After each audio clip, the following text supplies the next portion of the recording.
Hello everybody and welcome back to Project WoW. Now this is starting off actually really sad. This is a really bad way to start off the resurrection, but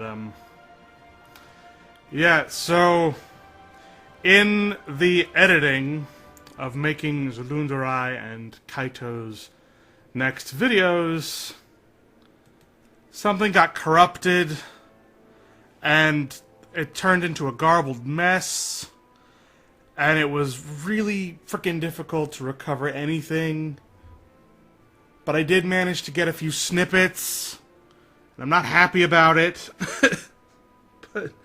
but I managed to salvage a little bit of them getting through the Kaito got through Elwyn Forest, and Xalunedorei getting through I don't think it's called, it's not the Shadow Glen, it's sort of the outer area of Teldrassil leading into Darnassus. So I'm going to show you the clips of those episodes as soon as I'm done with this. But so unfortunately, day 2 of Kaitou and Xalunedorei are trashed, and I'm just gonna have to skip them. This will have to serve as both, I guess. I don't know. I don't know how I'm gonna do it yet. But so yeah, sadness. I did manage to figure out what did it. So Gaharga and Grakau's day 3s won't be effective. The day 3s, hopefully, with all as long as nothing else bad happens immediately afterwards, should be fine. I test and I test and I test, and it's just... Anyway, not important.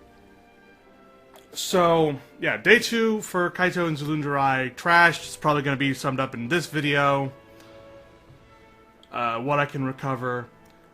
This video is also to introduce 4 new characters in Project WoW, and I'm going to switch to them right now. I'm not going to show you the creation of them or anything, but here we go.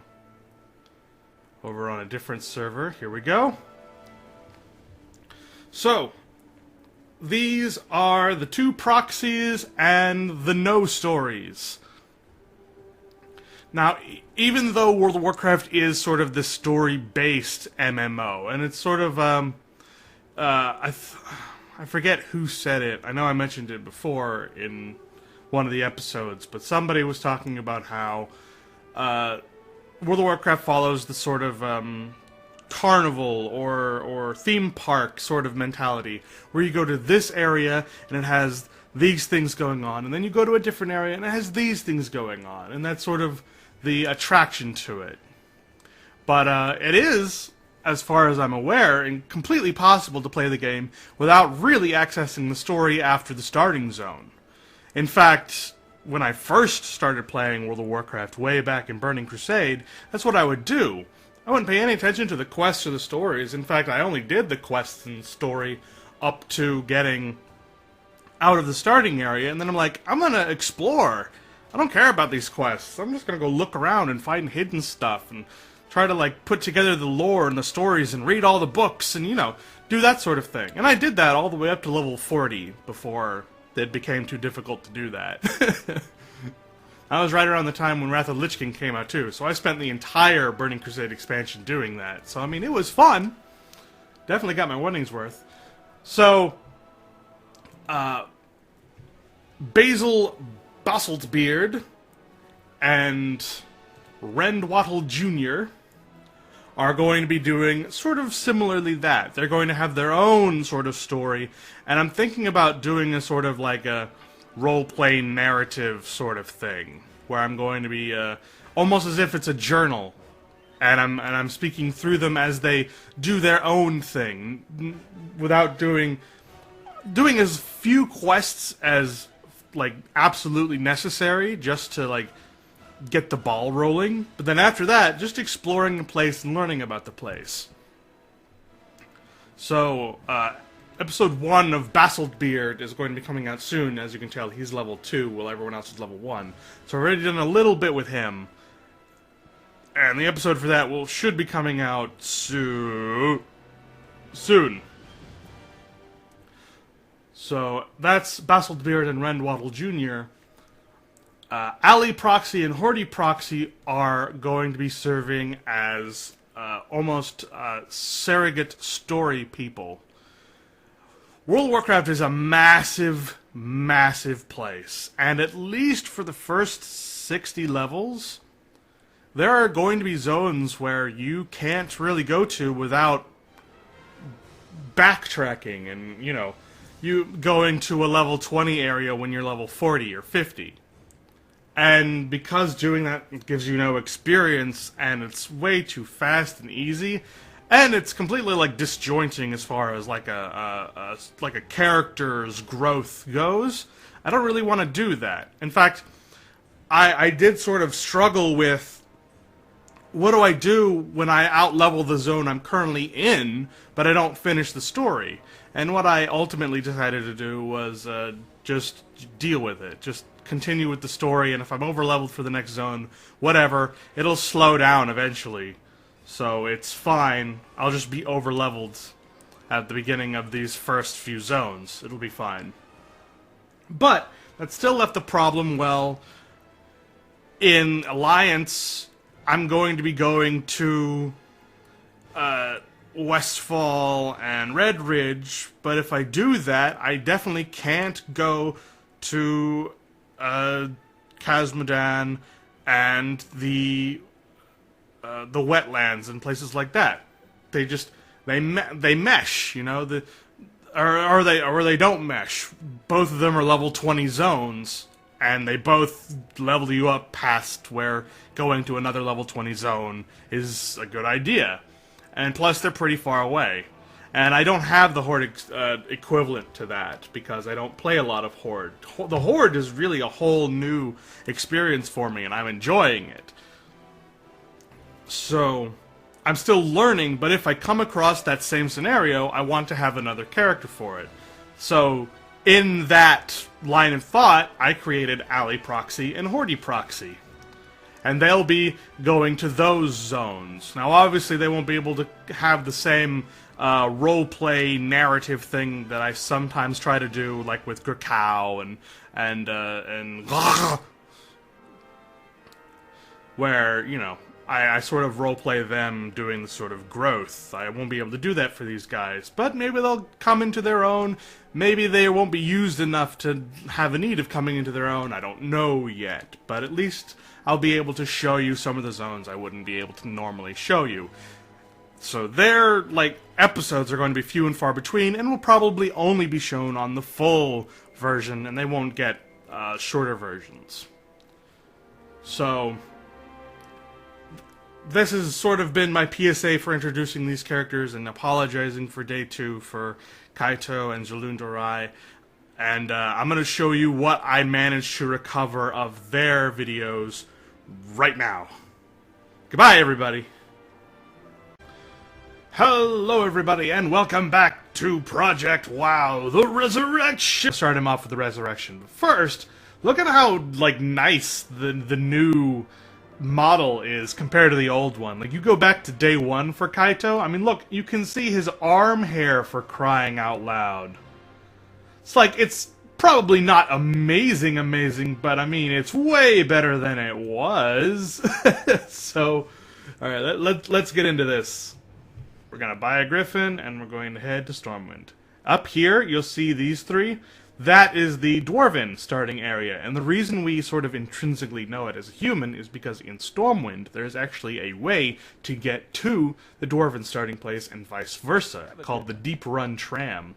It used to be a lot more impressive. Now it's just sort of humdrum. I mean, it's no less impressive in it of itself, in that it is an underground gnomish railway, which is freaking cool. But when it goes under, there's sort of a glass ceiling, and you can see lakes and oceans underneath. And there used to be a Threshodon there named Nessie, and in the Cataclysm, Nessie died. And there was a big service for her, and everyone was actually kind of upset. She was a completely, you couldn't interact with her in any way. Like, there was nothing you could do. She was just this big, scary Threshodon monster thingy. But, I mean, back then, there was no flying in the main area. The only way you could get from point A to point B is, wow, look at you. Being a sneaky sneak. But yeah, the only way you could get from point A to point B is through the Deep Run Tram. So it used to be a fairly common thing to go through the Deep Run Tram. And so every time you'd go through, sometimes you get lucky and you'd see Nessie, and it's like, hey! And then she died to him. If you've already spoken to Barnett Goldshire, you can take the Griffin back. See you around. So yeah, this is just continuing the whole notion where, like, if you've been to a flight path, you can just fly right on back. No problem whatsoever. But yeah, so the Old Town is the sort of remnant of the old Stormwind, because there's Stormwind Keep, and it used to just sort of be Stormwind Keep and this sort of area around it. All of this is new-ish. It's like 20 years old now. But it used to be fairly new, and it's gone through a lot of changes. Especially this whole section. And in Vanilla WoW, there were no docks. In Vanilla WoW, there was 2 zones. Like, it's not very common. But it does happen, and it's very annoying when it does. Elwyn Forest, which is where we're at now, has 3 moderately sized stories. One story, which we're doing right now, is actually fairly short, but pretty difficult. And that guy starts another one, so we're actually going to go ahead and get this going. Whew, this is a long walk. You know what? I'm going to summon my chauffeur. I know it's slightly cheaty to be summoning the chauffeur to get around places, but you know what? I gotta, you know, cater to my... I kind of want to cater to you guys just a little bit, and to be frank, I don't want to walk this whole way. I can't think of that many interesting things to say. In fact, it's debatable whether or not I have anything interesting to say to begin with. That sort of, you know, that entry-level quest that everyone has been on, you know? Wanted Hogger. Sort of an outdoor... way back when, he was sort of an outdoor boss. He was a level 11 elite in a time when being level 10 was sort of, you know... and it was sort of an achievement just to be at level 10 at this point, you know? So we're gonna go ahead and get that started. The first time I really decided that I wanted to appreciate Hogger, you know, the first time that I started appreciating this whole area, in fact, because I mained a Night Elf, and I never really came to visit Elwyn Forest except on my way to Westfall. But the thing that made me really appreciate this was the charity drive that was the Naked Gnome Race. And they got over 100 level 1 gnomes together, and they did a race to see who could get to Hogger and defeat him without leveling up. Like, they... Back then, and I think now, there is still a mechanic that allows you to turn off leveling and keep you at your level. And they would do that. They would all stay at level 1, and they would come all the way here, areas to get here. But it was just hundreds and I think it was just 100, but it might have been more. Several, many naked gnomes running from Ironforge to this spot to fight Hogger. And it was a thrill to watch. But I never got the chance to be in it myself, and I would have loved to have. So yeah, that's when I decided, okay, this is probably a little bit more deserving of respect than I give it. Because again, I never paid any attention to it. But if that is like the thing you do for charity, then obviously, you know, a decent number of people must like this place and like this boss. Alright, so Hogger is this way. As you might have noticed... Uh-oh, Hogger's eating! Get back here! You're not allowed to do that stuff. Get here. Stop it. Yeah! No hurt Hogger! Hold your blade, adventurer! General Hammond Clay! Wow!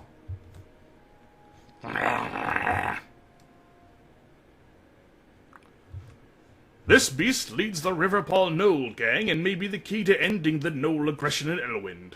We are taking him into custody in the name of King Varian Wrynn. No!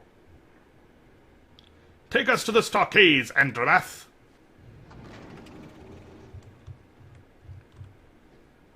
Alright, so yeah, it's been changed a little bit. Because now Hogger no longer dies here. Now he's a boss in the stockade dungeon. So we'll get to witness the end of Hogger soon. I don't know how I'm gonna do dungeons with this yet though, because dungeons are not something you can solo. It's not something you can do on your own. So at least not unless you're way over leveled for it. In which case, you know, it sort of takes all the fun out of it if you're way over leveled. Unless you're like right on the cusp.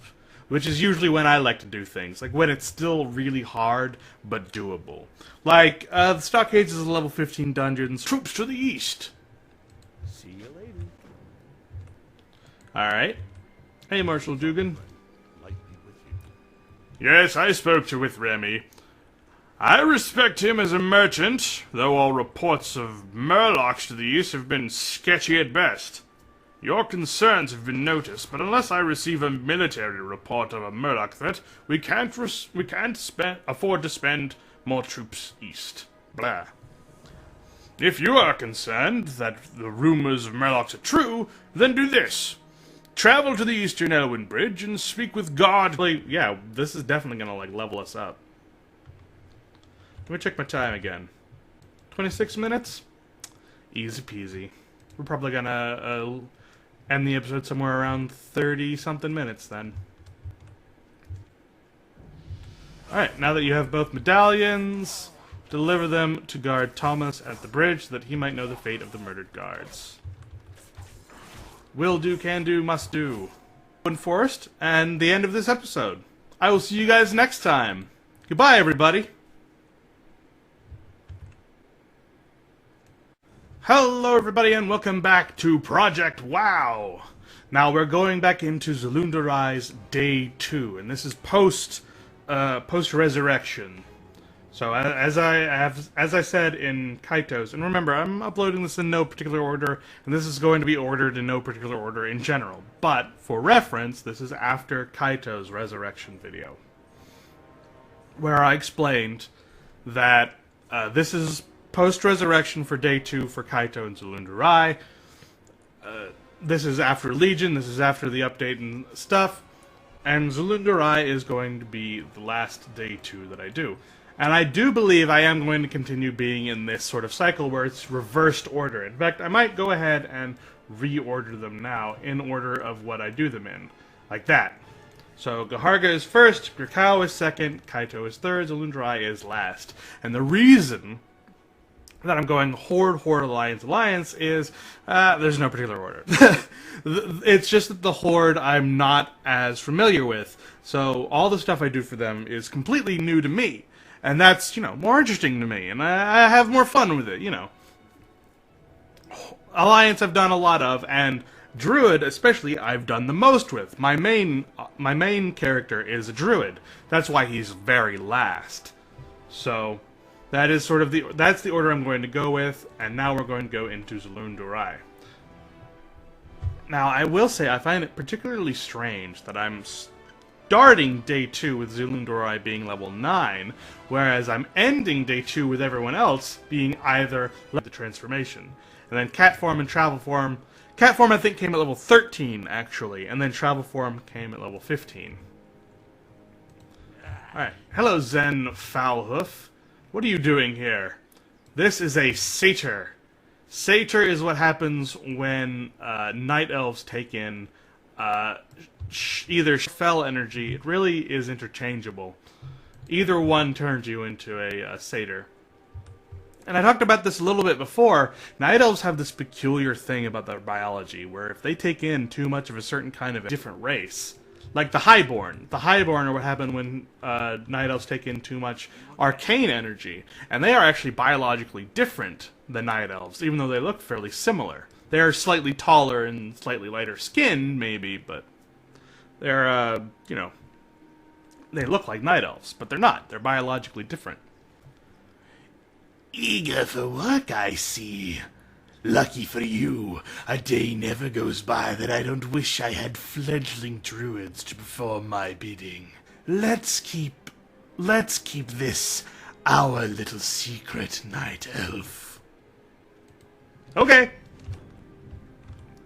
You know, very obvious. This is a trap for people who either played other MMOs before this and have no idea that this has a story to it, or played just like vanilla WoW and are coming in like a new character and be like, oh look, a quest, not even gonna bother reading it. Sort of weird, let's go. Because actually in vanilla WoW, that satyr was there, but it was just a quest, and it didn't lead to anything. It was just sort of suspicious.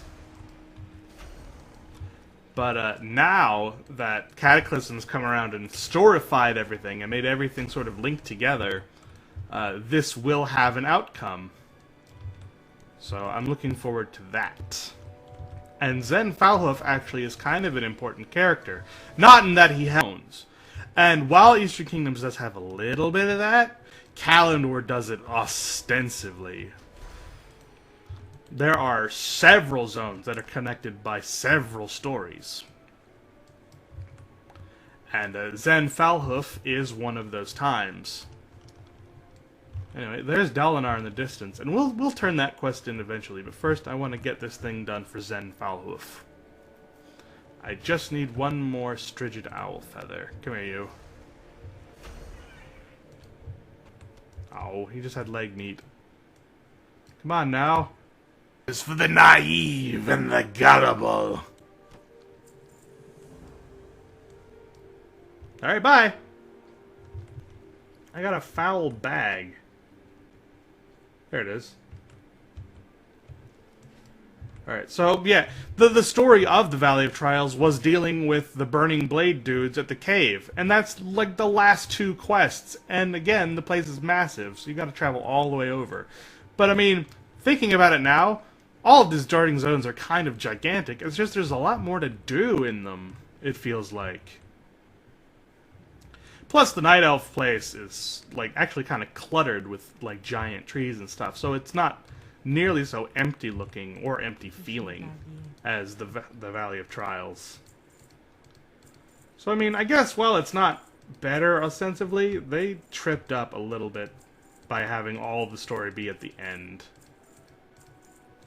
Alright, I'm just going to empty out my bags here. Alright, where is that delivery I need to take this to? Here we are. Innkeeper Keldamir. How might I be of service, young one? Are you here to rest in the inn? Do you require a hearthstone? No, I'm good. Ah, yes, the delivery of herbs from Shadowglen. It is a shame Portanius could not bring it himself, for we have much to discuss, he and I. But I am glad to get the herbs nonetheless, and I am glad that you came. While you are here, please rest yourself. Heroes must keep their strength and spirits high, and must find rest and solace wherever they may. For to neglect one's peace of body and mind is a sure path to failure. So rest. I feel like that quest dialogue is actually a mainstay from actually before vanilla, when they actually had a mechanic where, like, we still have some of it today, where, like, if you're in an inn or a town or somewhere, you know, where you can rest, you get rested XP. There used to be a mechanic where you'd get negative XP for logging out or resting with a campfire out in the world. But it turns out that it became way too difficult, and Blizzard actually didn't want there to be a deficit to playing the game, you know. They wanted it to be a more fun, more carefree experience, especially compared to its competitors, like EverQuest and things like that. They wanted this to be more fun. Alright, seek redemption. The Council of the Forest has news that you aided Zen Foulhoof.